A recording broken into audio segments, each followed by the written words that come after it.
Hi everyone, my name is Irina and this is PNW Beauty Pro Podcast.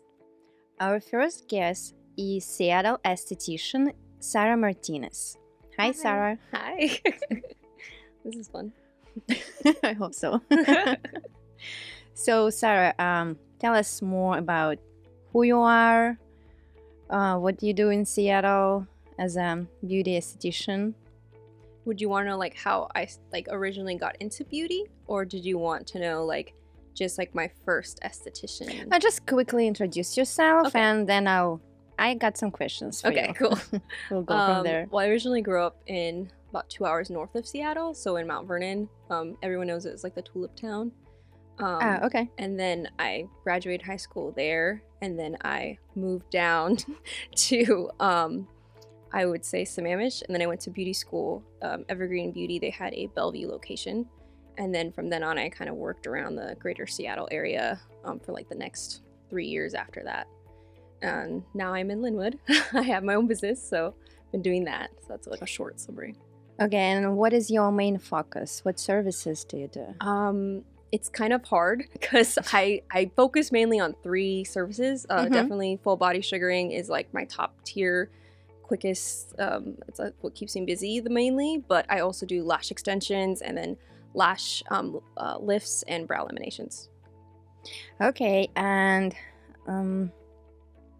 let's go back to the beginning of your career. Okay. Why did you decide to become an esthetician? I didn't really decide it because I didn't know it was a thing. A lot of people don't know an esthetician is even a job or a career. They mainly think of, oh, you're going to wax people or you're going to do hair. That's pretty much anybody who knows. And when was that? I think that was in 20, because when I was in high school, it was 2016. So I think that was just about when the peak of classic lashes were starting to show up and sugaring was in Washington State. And I didn't know either one of those were, but originally a friend came over to my house and she actually had eyelash extensions, and I was like, ooh, what's that? She just talked about it. I'm just you can't take them off. They're on there. It's kind of cool. But then eventually they were telling me that it's a job and then it's more than just that. And so then that's kind of how I got started. But before that, I would wax my sister. She'd get stuck in the bathroom. I had to help her all the time. And I told her one day one day I'm not going to be here to get you unstuck from the wax or anything. But eventually it was kind of funny that I now sugar her. She's kind of my lifetime client now. Okay, your guinea pig. Yeah, definitely guinea pig. Yeah, that's how we start usually. It's either husbands, friends, Oh, totally. sisters. You said you went to Evergreen. Yes. Why Evergreen? I think when I Googled beauty schools, that was the most promoted one. Off Google, it just always showed up. But I also was looking around Everett area and Peroba. But really what brought me towards Everett, it was just to Evergreen it was the closest one to Sammamish. So there was a Bellevue location, and I lived in Sammamish, so it was a 20-minute drive. I just started learning driving, so I didn't want to drive too far away, and Mount Vernon to Everett would have been crazy, and I just moved to Sammamish, so I'm ooh, Bellevue, that sounds good. And I took a tour, and it seemed pretty cool. It felt fine, I was okay, I'll do it. This seems chill. How was the school? I mean, all beauty schools have their limitations on what kind of supplies you get, and definitely you never know about what you're setting up for because there's such a variation of ages. It's people in different stages of life, so it was definitely a rough start, just being in a room full of women all wanting to do the same thing, and it was kind of competitive, but everyone wanted to learn, but also nobody knew what they were doing too, so it was kind of chaotic for sure. But I mean, at the end of the day, I passed my state boards, I got it done. I mean, I'm here, I'm licensed. They told me after 2 years, if you renew your license, you're gonna keep doing aesthetics. Oh yeah. If you don't renew it after 2 years, you're gonna end up doing something else, I don't know, be a realtor or have a whole nother business or just be a salon owner or something. But I think you still have to have a license to be a salon owner. But I don't know. That was kind of what I was interested in at the time. So I told myself that if I was really into aesthetics, I'd go back for a master's, but I ended up just being perfectly capable. I mean, luckily Washington State, you don't have to have a master's to do lash lifts. Yes. I know in California it kind of changes. Oh, really? Mm-hmm. Oh, okay. I didn't know that. I think it's dermaplaning too. It gets more in depth. Yeah, dermaplaning. I might be wrong though. Don't quote me on that. Yeah, no. Here we can do dermaplaning, but not in every state. Yeah. With esthetician license. It's kind of weird because like you could just cross the line and do it, Yeah. and they can't tell you anything.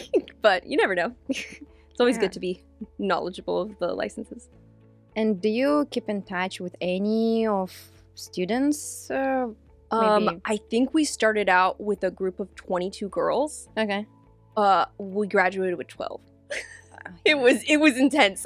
Some people, they didn't like it. Some people switched schools. Some people just dropped out, or they couldn't afford it, or they had like life situations, like they just can't have childcare. Some of them went to like night school. But I don't keep in touch. I just like definitely follow them on social media. I have reached out to some of them, I think about a year after. One of them, her name was Glam and Glow. Oh, no. She changed her name. She's called Lash Vuitton. She's in California. She's one of the estheticians. She was like one of the, she was really into social media back in 2017. And she actually did social media for, I think, the salon that she got her lashes done at.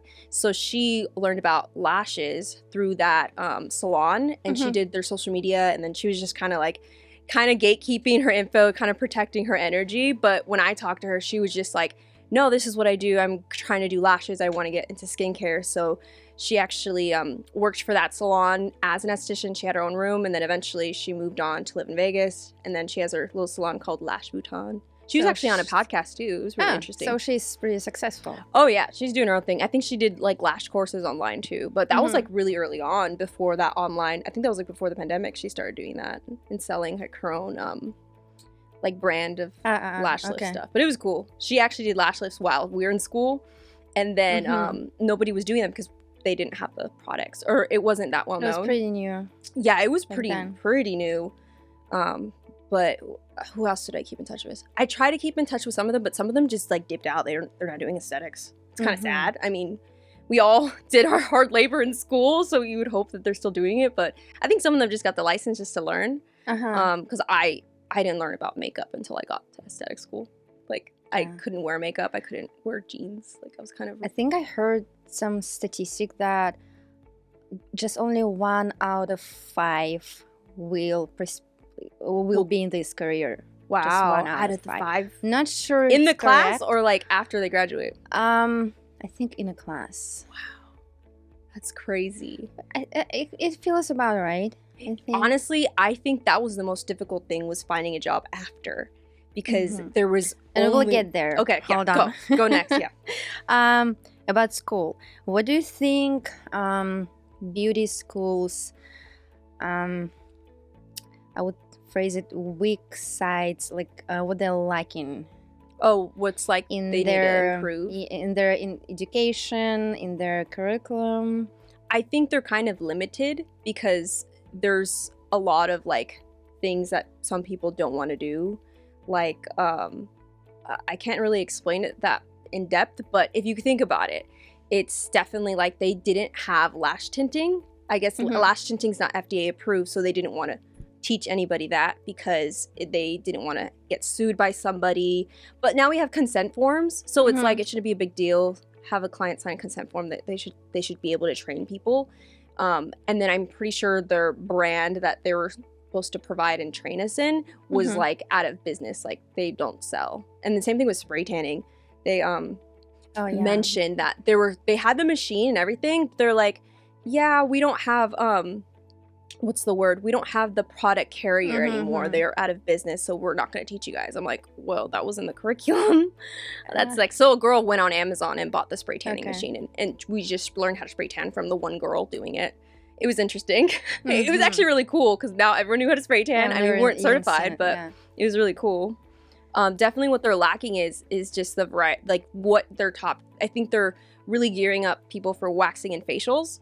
And kind of setting them up to work for somebody else, which is super discouraging because... That's true, because from my experience, I think they should go a little deeper into business skills, maybe some of customer service. Definitely customer service. There's a lot of girls I went to school with that had no customer service experience at all, whether it's just rebooking your clients, making sure they're buying the retail that you're selling them. But it was very like lackluster. It wasn't something that would make them be successful, even if they work for somebody else. Yeah, how to maintain this retention with the client as well. And that's a big important thing if you're working for yourself, because how are you going to survive if you don't know how to talk to your client? It's important to rebook every 2 weeks or 3 weeks, whichever. That is true. Yeah, so definitely making sure they have access to the services that they can offer, but also definitely preparing them for being in a situation where what if a client is injured, or like there's a lot of things that I think were skimmed too quickly over because they try to condense it so much in the book. And it's kind of, once you're out there, they're kind of just like, okay, well, your boss is just going to retrain you, so we're not going to worry about that right now. That's true. And talking about experience, have you worked somewhere else besides beauty? Yeah, I did. I mean, I worked for my parents. They own their own business. They cleaned cars, car detailing for a living. They were working with originally, car dealerships themselves. So they would do the car dealerships cars, but eventually they had clients that would want the same service. And then that's kind of how they branched off to, like, once they got on social media, they only do clientele work. They haven't accepted a job from a car dealership very rarely. It's really bad, but I learned from them. And then I also worked at Michael's. I did like stocking and cashiering. That was fun. But I think the other part that I learned the most was I worked at like a retail clothing shop. I worked at Van Heusen for a little bit, but I was kind of like a really good natural born seller, so it was really easy. So you got this customer service experience. Yeah, and I mean, I worked in an outlet mall where we get a wave of Canadian tourism, and they want to know the prices, they want to know the sales. Like, you have to be prepared. So I kind of already knew customer service just watching my parents and being in that industry where you're the only staff there and your manager is not going to help you. So you gotta work on your own, work on your toes. And what was your first place to work at as an esthetician? For esthetician, I worked at Benefit Brow Bar. I worked in Redmond at that Ulta as a, a team member? I think they call it a beauty advisor, which they didn't know any beauty stuff. They kind of just like, the reps came in and they showed you, and then they kind of like, okay, we need to sell 8 mascaras today. And then you're just ringing people up. But eventually from there, once I got licensed, they let me work at Benefit Brow Bar. So I would say Benefit Brow Bar was my first job. And that was very high sales. I think they had like a list of people calling in to get services. And then mainly they're like, you got to sell a certain amount by the end of the week. What if you don't? If you don't, you lose your hours. Or at least they didn't give you a shift that you wanted, or like you kind of got like dipped on shifts. Yeah, it's pretty stressful. And they would take you aside and be like, hey, you didn't sell a lot, so we're not gonna give you this a day, unfortunately, we can't afford it, or something like that. It was kind of intense. It was I mean, you already are scared to do brows, so then having to sell as much product, I mean, it was easy to sell for me, but as a new esthetician, I was just trying to like make sure the brows are okay. And what was the next step? Oh, after that, I had a brow client, had really great eyelash extensions. And I learned eyelash extensions is cool, but it was like a 1-day course. And they're like, take pictures of 10 models. Yeah, pretty much nothing. 5 lashes on each eye. And then you got your license, yay. So I did like maybe 3 clients out of my house on my couch. And that was fun, but I knew I could do better. Obviously, they were bad. I have photos of it. I mean, we all have bad photos. Later. Oh, God, yeah. But the client of mine, she gave me her business card for a lash place. I'm not going to say the place. Okay. I can't no, say it. No, you don't need But to. I got that business card. I interviewed with them, and they seemed like all stars, and like everything's be awesome. Like, I'm going to be growing here. So I'm like, okay, that's better than having to sell my soul, every week, and then trying to fight for the hours to wax, because you got tipped at the end of the day, and you can get your cash tips that day, which I thought was kind of cool. Oh, yeah. I mean, now everybody have cash. I mean, I don't care now, but back in the day, that was cool. Like, how long have you worked there? I worked in the Ulta one for maybe like 4 months, but I worked at least a year doing the other stuff. But I think it wasn't that long. I showed up late a lot. So I had like 1 day, or like if you were late one more time, they either fired me or I had to quit. And I'm like, I'm going to quit anyways. Like, I'm going to do it before they get me. because I was crazy. I was doing like 3 jobs while I was in school. Oh. So I would do the Ulta closing shift, which would be from like, I'd go to school all day, get past, I would show up at Ulta at 6. I wouldn't leave until 10, and then I had about 20-minute drive, and then I had to wake up at 7 again to be in school exactly at 8. That's intense. Dude, I did that. I don't even know how I did that, to be honest. I was like 19. I did it. Yeah. Yeah, so I was late all the time. Yeah, that's understandable. Unfortunately. But I got out of that habit. I mean, now I wake up early, so I'm ready. Okay. And after that lash place, you got into Sugar Plum? Oh, yeah. Oh, my God. They saved my butt. Okay. Yeah. How so? So when I left the lash place, it was just, I was very burnt out. Like, so burnt out at 21 that it was just unhealthy. I got super depressed. I just didn't want to do aesthetics. Why did it happen? Well, I was well, first of all, it was kind of a stressful scenario. It was a full service salon, so you're doing eyelash extensions, you're doing waxing, you're doing facials, you're doing basically as much as you can, because it's like a one-stop shop for the client, which is great. But as an esthetician, you can burn yourself out, especially if you want clients, you just want to make money. But it was kind of an environment where they kind of let you do that for a little bit, and then you like, if you want more money, you're only working a certain amount of commission, you have to work more days. So I taught myself like, oh, I'll work 6 days a week. I'll make enough money, and then I'll save up, and maybe I'll move on or whatever situation. Did you make enough money? No. And then I burned out. And then I think one of the employees was catching on that I was going to leave. They told the owner before I got to, and it was kind of awkward. But I wanted to take my 2 weeks off, and she's like, okay, we'll talk later. And I was very emotional. I was like an emotional wreck. I was just like, this is like breaking up with my boyfriend. It was weird. I think because I was there for like 2.5 years. It was like almost going to be 3 years working there. And how many days did you work there? I started off at 5 days a week. Okay. And then, 4. I think 4. And then it went to 4, 5. And then by the time I ended, it was 6. And how many hours? hours? So I felt like I never left there. I lived there. Wow. How many hours a day? I think we showed full up shift. It was like 8, 9 hours. And still not being able to make enough money. No. I could probably pay like 2 bills, but my husband basically supported me throughout my whole career. It was not easy. But I mean, it was nice. I mean, I got to learn everything. You got experience. Oh, yeah. Anywhere you go, you get experience. Yeah. I definitely did get a lot of experience. But what about Sugar Plum? Okay. So I thought I wasn't going to continue like lashing. I thought I was like, I'm not going to do aesthetics anymore. So I took a week off, and I went to school for a semester. And then after that, I was like, you know what? Maybe I should try again. I interviewed with at least 4 to 5 different places. None of them wanted to hire me. Do you have a guess why? They thought I was inexperienced. I had no certifications. I had no proof that I could do eyelash extensions. I mean, I knew I could, but like none of them wanted to hire me. They wanted a sugarist or they wanted a waxer. And I was not good at neither of those at the time. I definitely good with the lashes. I was mainly focused on classic lash extensions, tinting, and lash lifts. But at the time, I felt like none of them wanted to hire an experienced person, whether it was taking a risk or they wanted me to sign a non-compete. And I'm not signing one of those unless it was reasonable.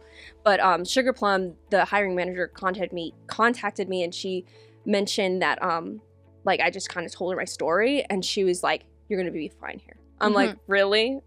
I'm like, "Okay, I'm trusting you." Like, I'm like, I really don't want to do aesthetics again because it was really scary. After being burned out that long, and then my non-compete was ridiculous. It was like, you can't work 40 miles within each location, and it was in Seattle. It's like, I couldn't work in Seattle. So it's like, how do you make a living like that? For how long?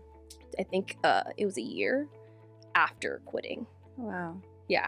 So what, you don't want me to work at all? You're crazy. Did every place that you worked for ask you to sign non-compete agreement? Yes. Okay. Yeah, all of them did. Benefit Brow Bar was like 12 miles. I think that's fair. That makes sense. Still but it was for brow waxing. Like, what do you get? Like, that doesn't make, like, you can do anything after. Like, brow waxing you can get away with not doing, but I think it was just like mandatory with their company. The last place I worked at, it was, I think, 30 miles or 40 miles between each location, and it was in Green Lake, Redmond, and in downtown Lower Queen Anne. So I couldn't work anywhere. And nobody wanted to hire me when I told them that, because they either didn't want to get involved or they just didn't trust my expertise. And it was just, I don't know, it sucked. It was really depressing. But Sugar Plum contacted me, and I went through their interview process. I met their training managers, and I was like, okay, like I'm gonna do this. And then it was fine. I was like pretty much like so busy that following. I never made so much money that summer just sugaring. Yeah, and I partnered with another. She was like my training partner. She had worked for her own already, just doing extensions. And she goes, I never made this much money in a summer, like ever. And it was just sugaring. And they had a really good, like a competitive pay price. They really wanted to. They were very wanting to make sure you made a livable wage, and the training was free. They just wanted to guarantee that I could do it, because you have to be willing to sugar dudes. You know, you have to be comfortable with sugaring everybody. Yeah. And I was fine with that. I mean, if they train me well, that's all I cared about. I'm like, if you can train me, I don't care, because I was so scared about being retrained and not knowing what I was doing and being put in a situation where, oh, you don't know how to do this. Well, you're just going to find out when you do it. Yeah. Was it difficult? Like, did you get tired physically? Oh, yeah. Because like, definitely sugar. So I would say after a year of sugaring, I needed a break. Yeah, and I asked for like shorter schedules, and they had a way around that. They knew your body would kind of start to teeter off after 2 years. So what was happening? My wrist started getting inflamed, and then my shoulder. Definitely it was the shoulder a lot, but luckily they had health insurance. I've never had health insurance. At least I did when I was a kid. But they had all the things set up so that if I was having pain, that they would shorten my schedule. We'd be like on, like, I think it was light duty, and we would have light duty days if it was really inflamed. What is light duty? Basically, you'd only take like 4 or 3 clients. What is not light duty? Taking clients on the hour, like 30-minute, 15-minute intervals, because they book it out for 30 minutes. And how many hours a day? The longest days was 8 or 9 hours. Okay. But that's not counting like the 15 minutes at the end of the day. You still have to clean your room. About 15. Yeah, those are long days. But I think I was working like Tuesday to Thursday. Those were only 6-hour shifts. And I like that. And they made so much money there, because I know that they had a night crew and day crew. So they were just rolling in estheticians going back and forth. But it was so nice. Everybody was so chill there. And I had great training. That's good. I mean, their training was like top tier. Yeah, so go work for them. Okay. Oh, they're also, what are they doing? What is it when you like a franchise? Oh, yeah. They're franchising now. They do? I didn't know so that. if you want to invest, go contact Sugar. Why did you start your own business? Why didn't you stay there, for example? Ooh. Well, my definitely, I love sugaring there. I would definitely, if I wasn't working for myself, I'd work for them again. Okay. In a heartbeat, definitely. Just because they made it so easy to schedule with your schedule, and they were just a really good company to work for. And I think what really got to me was that during the pandemic, I got bored. And also, I was only working with one other human. They had us doing limited working. It's 1-to-1. Yeah, 1-to-1. It was so sad. And then they didn't want us to eat together either. And I'm like, oh, this is just sad. Yeah, I had to go eat in my car, or I don't know. But if I wasn't working there, I definitely I needed to add variation to my day. Sugaring all day was great, but it was hard on my body. And I definitely knew I could do extensions. I knew I could do lash lifts. So I'm like, hopefully I can do it. So you don't think you would be able to do sugaring full time? Yeah, the rest of your life. I mean, I'd sugar people up to 60. I don't care. I don't want to. It's not a good idea. But definitely, I'll keep sugaring. I just wouldn't want to solely sugar, because it's so hard on your body. I mean, I'd have to like shorten my schedule like 3 days a week or something. I mean, I'd make good money. It's fine if you only sugar, because it's only like 30 minutes appointment. And you do offer sugaring at your business, Oh, right? yeah, totally. Okay. Totally. Do you take breaks from that, or? Sometimes I'll block out my schedule if my body's feeling weird, and that's another reason why I work for myself. Okay. Because if I'm not feeling good, I definitely would just like block the day off, take a breath, stretch, go to the chiropractor. I went to the chiropractor last week. That was fun. I haven't went in like 2 years. It's good. I've never been. It's good. It's good for your back. I mean, I'm used to having a lot of pain because of the sugaring, but it's good to get a good crack. All the estheticians with their shoulders, especially who is lashing. Oh my god, your lower back. Oh, and not everybody that has like the saddle chairs. Like I have my saddle chair right now, but I don't think I like it much. It's personal preference. Yeah, I like. I originally back start support. with some people have back support, and some people have like the flat ones, the circle ones. Yeah, those ones are cool. I'm used to saddle chair just because I got accustomed to it. I was like, oh, I'll use it. But in Sugar Plum, we didn't have no chairs in there. Oh, So yeah. we're standing for like 8 Mhm. hours. That was a lot.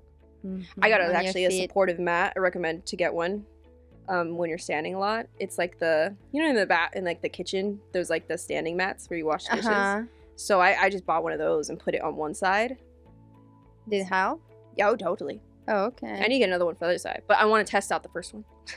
Make sure it lasts long enough. Okay, that's interesting. Never seen it. Yeah, it's good to get.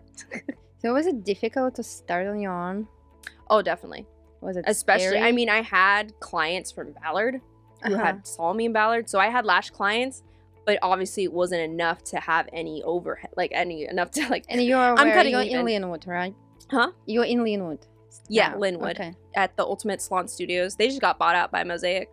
Mhm. So now they're going to be called Ultimate Salon Studios still. But they're it was my own couple. I actually trained in my room with what was it? Mackenzie Graham. Mhm. She was in that very room Oh, and I okay. trained there. And the girl who had that she was currently renting there. She actually trained with her too in that room too. And so I found her through my nail girl. She was really nice. Okay. And she was trying to break her lease, and I was like, I'll take it. I don't Mhm. need a roomie. I'll take it. What else did you need to start your business? Obviously, to find a place. That was the first thing, finding a place and making sure I could afford it. Mhm. Because I think at the time I was paying like $500 a month. It was okay 500 for what? for the whole month of renting, for booth renting, because I was booth renting in Lash and Micro. Okay. Eventually, I would. Just a bed. Yeah, I had my own bed. Yeah. Okay, She had good. her beds, but I had my own. I was like, I would need my own. Okay. So, did you need any business license? Oh yeah, you have to. Oh my god, insurance? you can get lost on that website for the Mhm. business license. That's true. It's so confusing. I had to I think what I ended up doing was I wrote a list down on my phone notes and just like looked, what do I need? And then I asked my brother, because he knows so much about making like LLCs and like businesses. He's done a lot of like side businesses. I'm like, okay, am I doing this right? And he's like, yeah, you went to the trademark place first. I think it's called. I don't know what it's called. It's something trademark. I don't know. And you go there, and from there you do like it's exhausting. But then Wednesday Wood, she's a Wicked Lash Aesthetics. She has a salon checkbook. Oh, So that's- it shows a list of what you need. Obviously, it's That's based for cool. Texas, Mhm. but it's Ah. the same crap. We don't have anything like that in Washington State. A checklist like that? Yeah. It was like a little ebook. It was free. I think Ah. it was free. It was like on her email or something. Ah. But no, I don't know of any estheticians actually laying it out. Actually, one of my friends, Mhm. Nani Aesthetics, Mhm. what was her? Tribal Aesthetics. She Mhm. messaged me. She's like, "Am I doing everything right?" I'm just like, I think so, but don't quote me. Like, Okay. you have to double check yourself. So. How do you find clients? Oh, clients, oof, referrals. Referrals will save your butt. Word Definitely. of mouth. Word of mouth will be your best moneymaker. Obviously, you have to touch the 3 tiers: Google, Yelp. I mean, I didn't want to do Yelp for the longest time. Yelp was my last tier. I think Yelp's the mafia. Okay, so Um. you didn't have good experience with Yelp. I just know they're bad. Just How so? because people who are not verified customers, they can leave your reviews. So if someone has a hate for you, they could leave you a shitty review and it dings you. It probably can happen anywhere. Google, It can happen on Google too. Facebook, Yes.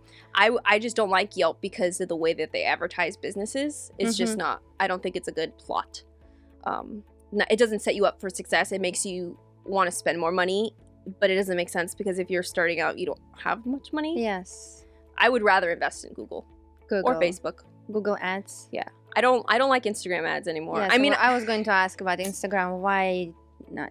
I think like the promoting thing, it can work for temporary, like if you have like one post, but I think Mhm. unless you're doing a giveaway, you can do the same thing without paying. It's all hashtags, I feel like.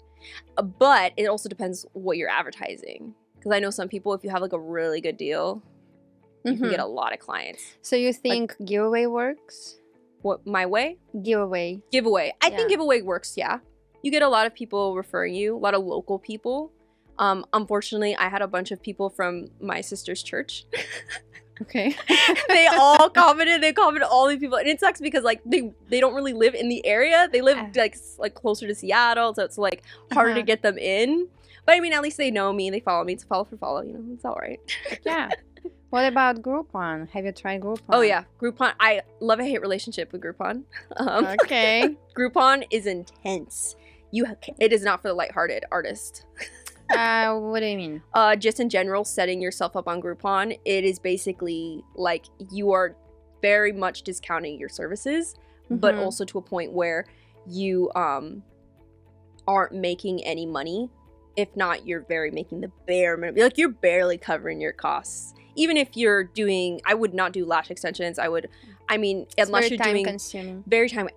I would only do like a 25 to 30 minute service. I would not offer anything more because it is such a So if you're not making money, so what's the point? The point of the Groupon? Yeah. The ads, they cover so many people, and they have so many people on Groupon. Like so many people. I mean, I was on Groupon. Shoot. And it just covers a lot of clientele very quickly without having to put in money, at least a lot of money down. I mean, you're losing money if you're doing it, but do you think that it's a good way to build your clientele, totally. especially when you're starting out? Yeah, I think it is. You just have to know what you're doing. I went to, what was it? The Secrets of Estheticians. They have a Facebook group, and then they also have, it's like a woman. Her name's Libby Elasticast. I can't remember the name.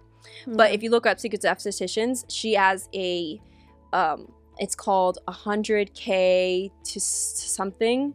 But I can't remember it. But the whole point is like waxing to 100K, and it's geared for waxers, for Brazilians. And she has a whole segment on Groupon on how to use it well to your, like, basically squeeze the crap out of your Groupon. Just get the most out of it without having to invest too much more money into it. So how to do that? A quick service? Make sure it's a quick service. Okay. And definitely make sure you have consent forms. Make sure everybody has a CC on file. Number one thing. And then also I would recommend that you have your referrals and your military discounts, student discounts, whatever you want to run. It's already on your website. People can see it. And you're communicating to your client like, okay, let's get you booked. Like you have to be on your feet and prepared because you're going to have clients who are hesitant to rebook because they're kind of there for the deal. Yeah. And also what I do is a pre-booking discount.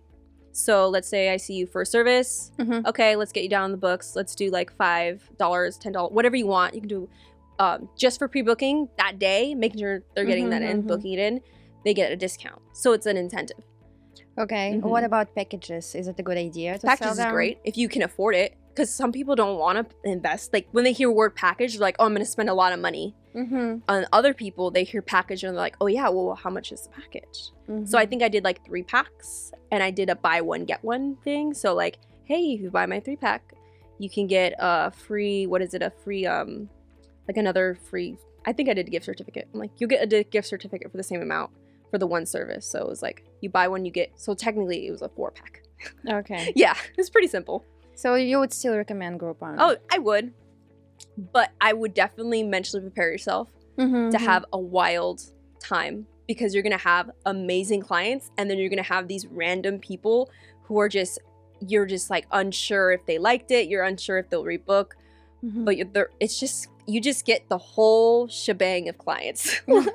So you have to be mentally prepared and like protect your energy. You know, some people are going to be really picky. Some people are going to be like, if you've been in the industry, you'll be fine. But if you're totally new, like out of school taking Groupon, you're going to have the worst time. You're just going to like, it'll be overwhelming. But I've dealt with people, so it's pretty easy. I mean, I did Groupon facials back in the day. Okay. Groupon facial, I think it was like $50, $40. Okay. That was interesting. Nobody bought anything. I mean, the people that did, they got great skin. Okay. But that was funny. Yeah, I remember the Groupon. I think that's where I learned how to handle a lot of customer service is just handling Groupon because you get so many different kinds of people, all ages, all backgrounds, and it kind of just gets you down in the dirt, you know, like get you really dealing with people. Do you have any recommendations how to handle difficult clients? Definitely have the patience of an angel.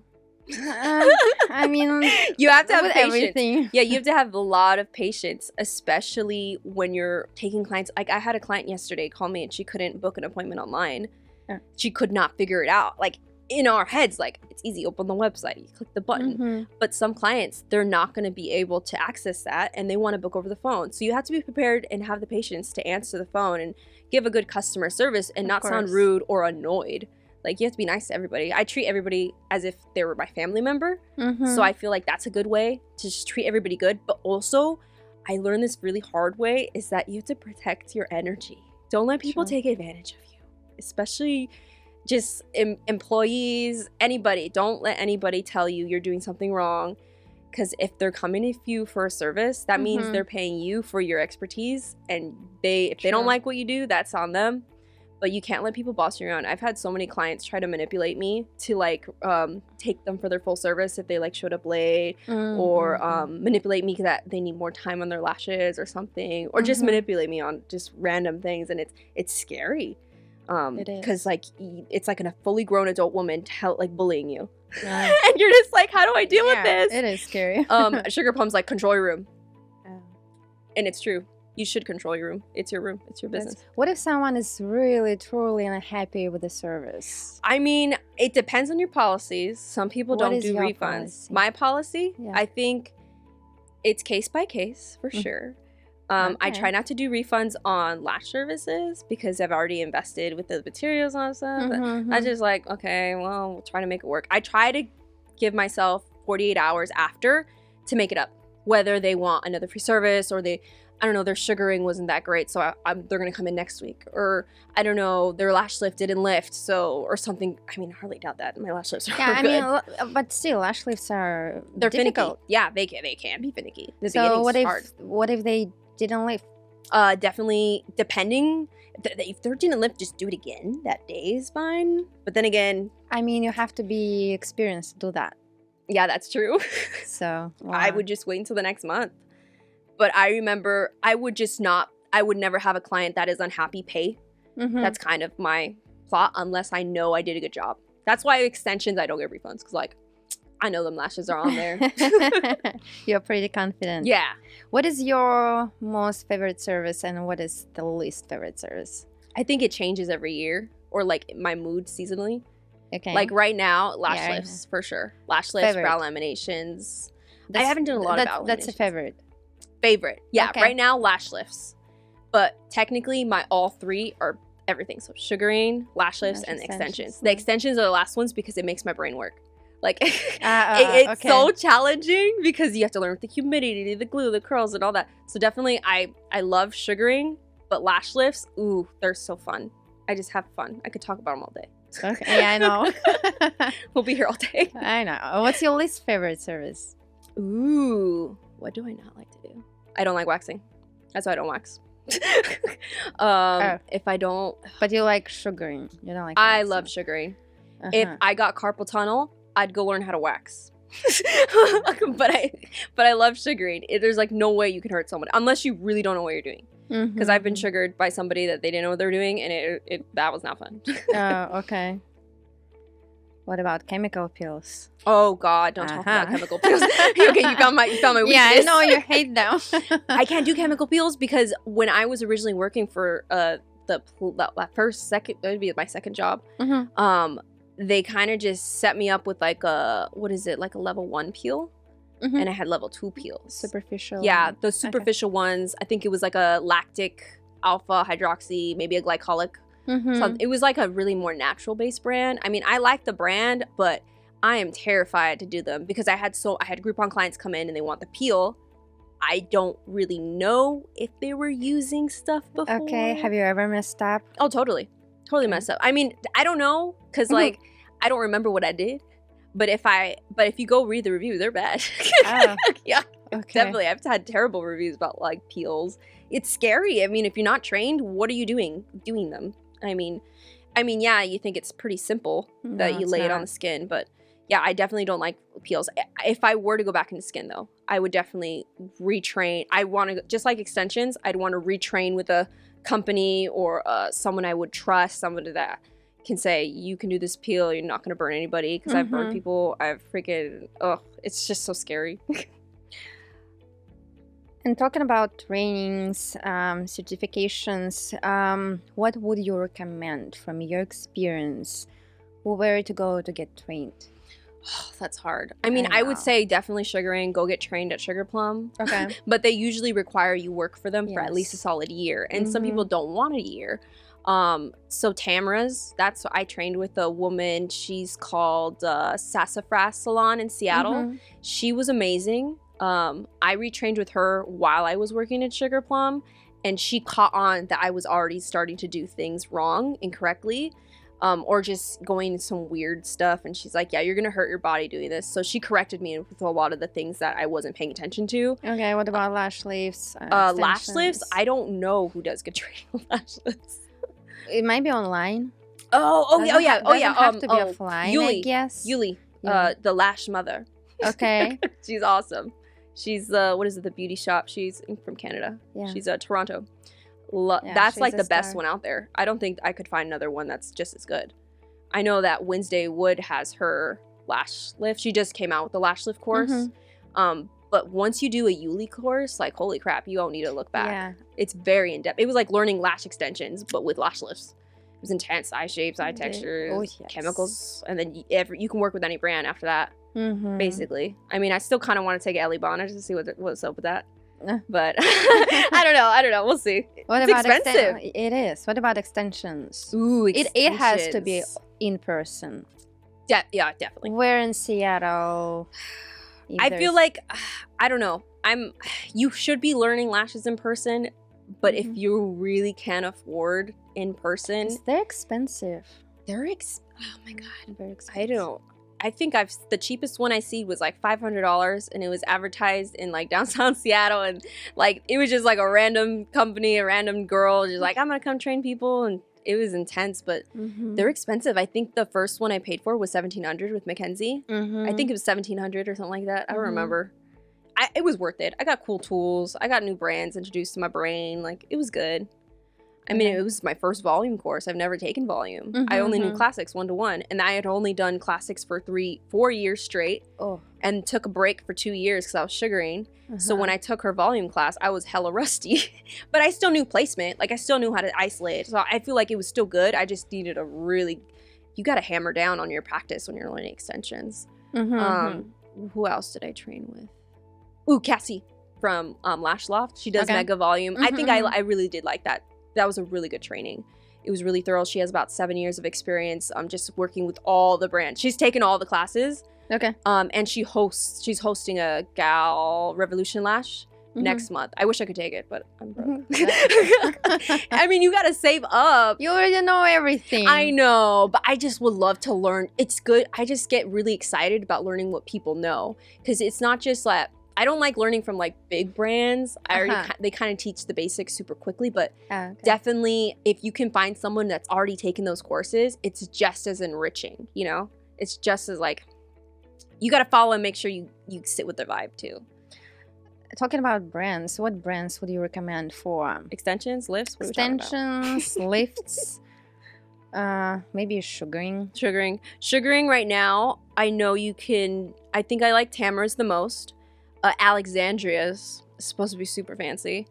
Okay. But their training's expensive. So you have to be trained to buy. Okay. To buy any of them. And that was very difficult, because sometimes if you don't have a sugaring certificate, you can't buy sugar. So how are you going to learn?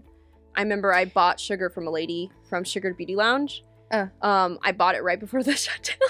I had like 4 tubs. And then by the end of it, I went to rebuy again. And then like, oh, she doesn't work here. I'm like, oh, that sucks. I was planning to buy more. I didn't need a certificate. Yeah, and it's pretty expensive, even more expensive than extensions certification. For certifications for Tamara's was only $700. Ah, really? It was $500 for the training, and then $350 for the kit. And it's like a full kit. That kit lasted me forever. Sugar lasts forever. Okay. I mean, unless it goes back. Usually it doesn't go back though. What about lash lifts? Lash lifts. We're training or no, products. products. Ooh, My Lamination for sure. Elibana the Pro Fusion. Definitely the Pro Fusion. It's more gentle. It's easier to work with, and it's not as like fast. I feel like it gives you, if you're a beginner, it gives you time. Definitely Ruthie Bell. Oh my god. Yeah, I told you, dude. You're the first one to tell me about that, and I was like, you're crazy. I'm like, you're crazy, Irina. What are you talking about? Some random brand from Europe. I'm like, okay, whatever. Yeah. And then I looked it up. I'm like, holy shit. And they have organic lash lift. Yeah, and they don't have the sodium bromate or any of that crap. It's very gentle. It's very hard to What was the other one? The lash lifting brand that I was trying. Inley. Okay. Inley was a really good brand too. And then if we're talking about shields, that's a whole other. Got the Vinog, everyone knows. Okay. At least to start. That's your favorite. Vinog. The Vinog shields are my favorite. That and Inley. Do you mostly use them? Or? Yeah, I use them. They work for everybody's eye shape and their curl. But Inley and the Vinog shields are my favorite. And then the Beauty House shop. That's where I buy all my stuff for lash lifting solely. I've also bought from Absolute Beauty. They're the only people that let me buy Inley in the United States. I could buy from the same company, but they say Canada only, and I'm like, why is it only Canada? I'll just buy it here. I think it's like something to do with like someone's licensing something. Something to do with like whatever who's in, what is it, not invest, franchise, I don't know, whoever's wholesaling. It's like a limit. So I'm like, okay, fine, I won't buy from one place. It's fine. What about extensions? Oh, extensions. Yikes. Ugh. Don't use JB. Favorite. I'm gonna call them out. Don't use JB. Okay. Borboletta's okay to start off with. I haven't tried them, but I know they're pretty affordable. I think I tried. I remember the place I worked at. They used Minkies. Never heard of them. What's your favorite glue? Glue right now, Lash Bomb, the green cap. It's like a fusion one. It works really good. Tweezers. Ooh. Volume, Mega Volume Tweezers is Bum Bum Lashes. So that's the lady in Mill Creek. It's called Lash Loft. She's amazing. She has her brand of volume tweezers. I keep buying them. I dropped them like twice already. I'm super mad at myself, but it's fine. I'll just Are they expensive? No, they're not. They're like $35. Not that bad. Pretty average. I mean, if I buy from Lashbox LA, they're pretty expensive, especially with the shipping. But I'm still trying to find someone that sells Lashbox LA. I know there was a lady in Seattle, and I know there's a lady in like Ording, Puyallup area. Then I'm trying to buy from like those people who already invested. Locals. Yeah. Buy local. It's better. Extensions. Itself. Definitely Lashbox LA, but I'm replacing all my Mega Volumes with Lash Loft right now. I love her lashes. They're very similar to Lashbox LA. I wouldn't say they're like, I don't know. It depends on like if like people's like, I want a really dense set or something. Like they're like the lashes are super dense or something, but I can't tell the difference. I just like the way they pick up. Lashbox LA, it's kind of like hit or miss. Like I'll pick up some trays and they'll just be like, it's kind of like I'm going through trays because I'm like picking at them. I don't know if it's me, but Lashbox LA, then Bum Bum Lash is great. And then what else? What's her name? Designer Pro Classic Lashes. I liked her Classic Lashes for only the 0.12s. Yeah. The very thin classics. Yeah. I think you've tried the other ones. Yeah. I already know how you feel about those. I think that's it for lashes. I've been wanting to try Maven. I don't know. Do you have a list of brands of products that you would recommend to avoid buying? Definitely. What did I not like? How about supplies from Amazon? Lash lift kits from Amazon. Lash glue. Yeah, from Amazon. Whatever. Yeah. I think I was not a fan of the Soko lash glue, but that was because I was, I think, too quick for it, and it's like a slower. It's a slower drying. So glues, it says it depends on like the amount, how fast you can work. So I think I started off using that one, and it was all right. But I used it again recently when I ran out. Like I asked my boss, like, "Hey, I'm gonna buy a bottle off you real fast. My glue's not in the shipping yet, or whatever." And I used it. I'm like, "Yeah, no, like, can't work with this glue no more."